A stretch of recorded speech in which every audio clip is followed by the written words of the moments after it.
কখনো কি ভেবে দেখেছেন যখন হাজার হাজার মাইল দূরের কোনো দেশে যুদ্ধের মেঘ জমে তার আঁচটা কিভাবে আমাদের একেবারে কাছের স্থানীয় সোনার দোকানে এসে লাগে? আজকের এই বিশ্লেষণে আমরা ঠিক এই সংযোগটাই খুঁজে বের করব কিভাবে একটা দূরবর্তী রাজনৈতিক সংকট সরাসরি আমাদের সোনার দামকে নাড়িয়ে দিতে পারে। তো চলুন সরাসরি মূল প্রশ্নে আসা যাক। ইরানের মতো একটা দেশে হয়তো কোনো সংঘাতের আশঙ্কা তৈরি হলো, কিন্তু তার জন্য ঢাকা বা কলকাতার গয়নার দোকানে সোনার দাম কেন ওঠানামা শুরু করে? এই দুটো ঘটনার মধ্যে আসল যোগসূত্রটা ঠিক কোথায়? চলুন আজ সেটাই সহজ করে বুঝে নেওয়া যাক। এই পুরো বিষয়টা ধাপে ধাপে বোঝার জন্য আমাদের একটা রোড ম্যাপ আছে। প্রথমে আমরা দেখব যুদ্ধ আর সোনার সেই পুরনো সম্পর্কটা। তারপর স্পেসিফিকলি ইরান কেন এত গুরুত্বপূর্ণ একটা ফ্যাক্টর সেটা জানব। এরপরে দেখব বিশ্ববাজার কিভাবে প্রতিক্রিয়া দেখায়, এর ফলে আমাদের স্থানীয় বাজারে কি প্রভাব পড়ে, আর সবশেষে ভবিষ্যতের সম্ভাব্য ছবিটা কেমন হতে পারে। যে কোনো আলোচনার আগে আমাদের একদম গোড়ার বিষয়টা বুঝতে হবে।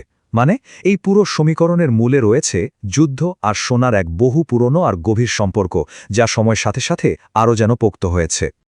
ব্যাপারটা কিন্তু মানুষের একটা খুব স্বাভাবিক প্রবৃত্তি। যখনই চারপাশের পরিস্থিতি খারাপ হয়, মানে ধরুন কোনো বড় অর্থনৈতিক সংকট বা রাজনৈতিক অস্থিরতা দেখা দেয়, তখন সবাই তার জমানো টাকা এমন কোথাও রাখতে চায় যা সহজে তার মূল্য হারাবে না। এটা শুধু সাধারণ মানুষ নয়, বিশ্বের বড় বড় বিনিয়োগকারীরাও কিন্তু ঠিক এটাই করেন। আর এই যে নিরাপদ জায়গার সন্ধান, অর্থনীতির ভাষায় একেই বলা হয় সেফ হেভেন অ্যাসেট। এই শব্দটা মনে রাখুন, কারণ আজকের আলোচনার কেন্দ্রবিন্দু কিন্তু এটাই। আর যখনই এই সেফ হেভেনের কথা ওঠে, সবার আগে যে নামটা মাথায় আসে তা হলো সোনা। কিন্তু প্রশ্ন হল, এত কিছু থাকতে সোনা কেন? কারণ এর একটা ঐতিহাসিক আবেদন আছে যা হাজার হাজার বছরের পুরনো। দেখুন, যে কোনো দেশের কাগজের মুদ্রার দাম কমে যেতে পারে, স্টক মার্কেট ধসে পড়তে পারে, কিন্তু সোনার একটা অন্তর্নিহিত মূল্য আছে যা কখনো শূন্য হয় না। এমনকি বিশ্বের প্রায় সব দেশের কেন্দ্রীয় ব্যাংক তাদের রিজার্ভের একটা বড় অংশ সোনা হিসেবে রাখে, যা এর ওপর বিশ্বজোড়া আস্থাকেই প্রমাণ করে। আর এটা যে শুধু মুখের কথা নয়, তার প্রমাণ তো ইতিহাসেই আছে। স্লাইডে দেখুন ২০০৮ সালের অর্থনৈতিক মন্দা, ২০২০-র কোভিড মহামারী কিংবা ২০২২-এর রাশিয়া ইউক্রেন যুদ্ধ। প্রত্যেকটা বড় সংকটের সময় বিনিয়োগকারীরা ঝুঁকি ছেড়ে সোনার দিকেই ছুটেছে, আর তার দামও বেড়েছে লাফিয়ে লাফিয়ে। আচ্ছা, থিওরি তো অনেক হলো, চলুন এবার এই সেফ হ্যাভেনের ধারণাটাকে একটা বাস্তব পরিস্থিতির উপর ফেলে দেখি। আর সেই পরিস্থিতিটা হলো ইরানকে ঘিরে তৈরি হওয়া উত্তেজনা। ইরানকে নিয়ে এত কথা কেন? কারণ ইরান শুধু মধ্যপ্রাচ্যের একটা বড় শক্তিই নয়, এর ভৌগোলিক অবস্থানটাও খুব গুরুত্বপূর্ণ। বিশেষ করে হরমুজ প্রণালীর কথা বলতেই হয়।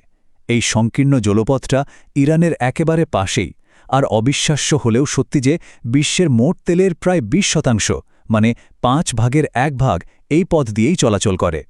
ফলে যা হয় তা হলো একটা চেইন রিয়াকশন। যখনই এই অঞ্চলের সংঘাতের আশঙ্কা তৈরি হয়, প্রথমে এই বিশ্বজুড়ে তেলের সরবরাহ নিয়ে একটা ভয় তৈরি হয়। এর ধাক্কায় বিশ্ব অর্থনীতি চাপে পড়ে।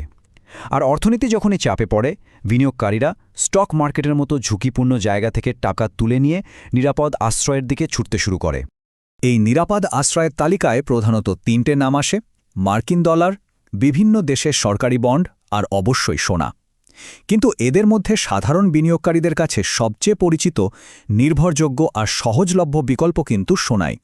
এবার ভাবুন, যখন বিশ্বজুড়ে লাখ লাখ বিনিয়োগকারী একই সঙ্গে এই সিদ্ধান্তটা নেয়, তখন কি হয়? তখন ব্যক্তিগত সিদ্ধান্তগুলো মিলে একটা বিশাল বৈশ্বিক ঢেউ তৈরি হয়, যা আন্তর্জাতিক সোনার বাজারকে একেবারে নাড়িয়ে দেয়। আন্তর্জাতিক বাজারে সোনার দাম কয়েকটা মূল বিষয়ের উপর নির্ভর করে। ডলার কতটা শক্তিশালী, বিশ্বে কোনো বড় সংকট চলছে কিনা, আর বিভিন্ন দেশের কেন্দ্রীয় ব্যাংকগুলো সোনা কিনছে না বেচছে। ইরানের সাথে একটা বড় সংঘাত কিন্তু এই প্রত্যেকটা ফ্যাক্টরকে একযোগে প্রভাবিত করতে পারে। আর এখানে শুধু সাধারণ বিনিয়োগকারীরাই কিন্তু একমাত্র খেলোয়াড় নয়। যদি মনে হয় সংঘাতটা লম্বা সময় ধরে চলবে, তখন অনেক দেশের সরকারও তাদের অর্থনীতিকে বাঁচাতে আরও বেশি করে সোনা কেনা শুরু করে। এই বাড়তি চাহিদা সোনার দামকে আরও ওপরের দিকে ঠেলে দেয়।